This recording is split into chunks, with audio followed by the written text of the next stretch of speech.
মনোবীক্ষণ polyclinic, চিকিৎসার জগতে এক দশক। এখন এখানে সব বিষয়ে ডাক্তারবাবু একসাথে তলায়। ফোন করুন 7477999515 এই নম্বরে।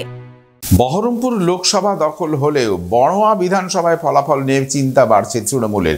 এই বিধানসভা এলাকায় লিড পাওয়ায় উচ্ছ্বসিত বিজেপি নেতৃত্ব। হিরো বাইকে ঈদুল আজহা লাকি ড্র। এবার হিরোর বাইক কিনলেই নিশ্চিত দুর্দান্ত সব উপহার, 10,000 টাকা পর্যন্ত ক্যাশ ডিসকাউন্ট, আকর্ষণীয় finance scheme. Hero Golden Motors private limited, Golden অটোমার্টে, বহরমপুর পঞ্চাননতলা ও রঘুনাথগঞ্জে। বহরমপুর লোকসভা কেন্দ্র হাতছাড়া হয়েছে কংগ্রেসের। অধীর চৌধুরীকে হারিয়ে এখানে জয়ী হয়েছেন তৃণমূলের প্রার্থী ইউসুফ পাঠান। এই লোকসভা ভোটে 7টি বিধানসভা কেন্দ্রের মধ্যে বহরমপুর বিধানসভা ও বড়োয়া বিধানসভা এলাকায় পিছিয়ে তৃণমূল। বড়োয়া বিধানসভায় এগিয়ে বিজেপি প্রার্থী ডাক্তার নির্মল সাহা। ইউসুফ পাঠানের থেকে বিজেপি প্রার্থী প্রায় 500 ভোটে এগিয়ে বড়োয়ায়। লোকসভা ভোটে বড়োয়া বিধানসভায় প্রথমে রয়েছেন বিজেপি প্রার্থী নির্মল সাহা। তার প্রাপ্ত ভোট 63,476। এই কেন্দ্রের দ্বিতীয় স্থানে রয়েছেন তৃণমূল প্রার্থী ইউসুফ পাঠান, পেয়েছেন 62,918 ভোট। এই কেন্দ্রে কংগ্রেস প্রার্থী অধীর চৌধুরী পেয়েছেন 39,064 ভোট। গত পঞ্চায়েত ও লোকসভা ভোটে বিধায়ক ছিলেন না, সেই তুলনায় জেলা নেতৃত্ব টার্গেট দিয়েছিলেন কংগ্রেসকে হারানোর। এখানে কংগ্রেসের থেকে প্রায় 25,000 লিড করেছি। 14টি অঞ্চলের নিরিখে 500 ভোটে পিছিয়ে আছি। কিছু জায়গার সাংগঠনিক দুর্বলতার কারণে পরাজয় হয়েছে। এখানে আমাদের লড়াই ছিল অধীর চৌধুরী কংগ্রেসের সাথে। আমরা বড়োয়া ব্লকে ভালো জায়গায় আছি, বিধানসভায় না থাকলেও ত্রুটি মেরামতে কাজ শুরু হয়েছে।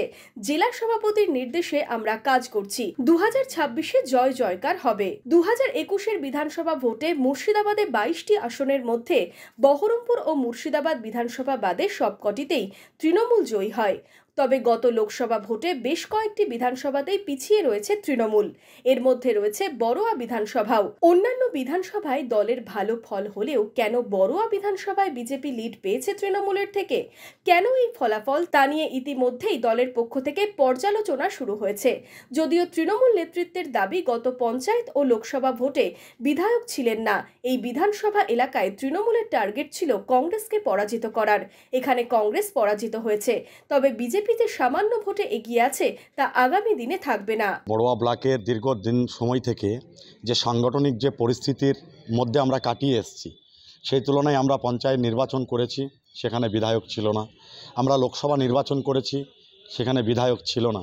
সেই তুলনায় আমাদের নেতৃত্ব যারা ছিল, জেলার নেতৃত্ব, তাদের আমাদের মূল টার্গেট দিয়েছিল যেহেতু লড়াইটা হচ্ছে বহরমপুর লোকসভায় কংগ্রেসের সঙ্গে। সেখানে আমরা কংগ্রেসকে প্রায় বড়োয়া বিধানসভা এলাকায় 24,900 ভোটে আমরা কংগ্রেসের থেকে কিন্তু লিড করেছি। বিজেপি ওখানে আপনার কোনো খুব একটা যে ভালো জায়গায় আছে সেটাও নেই, আর কংগ্রেস তো আপনার উঠেই গেছে ওখান থেকে।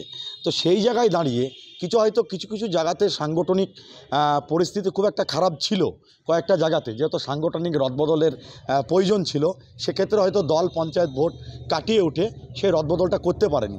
সেই কারণে হচ্ছে আপনার সামান্য কিছু হয়তো ঘাটতি, মাত্র 558টা ভোটে আমরা কিন্তু বড়োয়া বিধানসভায় পিছিয়ে। কিন্তু লড়াইটা হচ্ছে আমাদের অধীর চৌধুরী কংগ্রেসের সঙ্গে।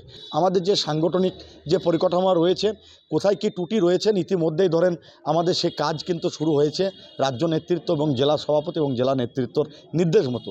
যেখানে ত্রুটি রয়েছে সেই জায়গাগুলো আমরা আরও বেশি বেশি করে মেরামত করব, তাতে 26-এ আমরা দেখবেন এই রেজাল্টটা আরও একটু ভালো হয়েছে তৃণমূল কংগ্রেসের পক্ষ থেকে, এবং এই বিধানসভাও তৃণমূল কংগ্রেস ধরে রাখবে। 2023-এর পঞ্চায়েত ভোটের আগে 17ই এপ্রিল বড়োয়ার বাড়ি থেকে নিয়োগ দুর্নীতি মামলায় গ্রেপ্তার হন তৃণমূল বিধায়ক জীবন কৃষ্ণ সাহা। এরপরই এখানে কার্যত দুর্বল হতে শুরু করে তৃণমূল। তলে তলে এখানে সংগঠনের কাজ মজবুত করতে থাকে বিজেপি। লোকসভা ভোটে এই ফলাফলে উচ্ছ্বসিত বিজেপি নেতৃত্ব।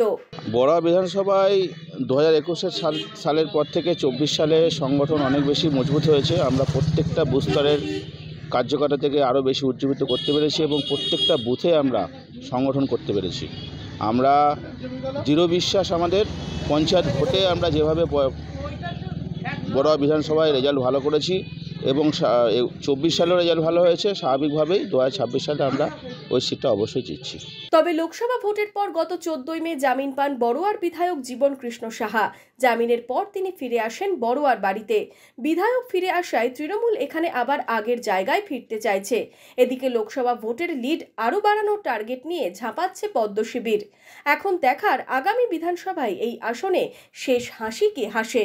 বড়োয়া থেকে রবীন্দ্র বিশ্বাসের রিপোর্ট, ইমাজিন কমিউনিটি মিডিয়া।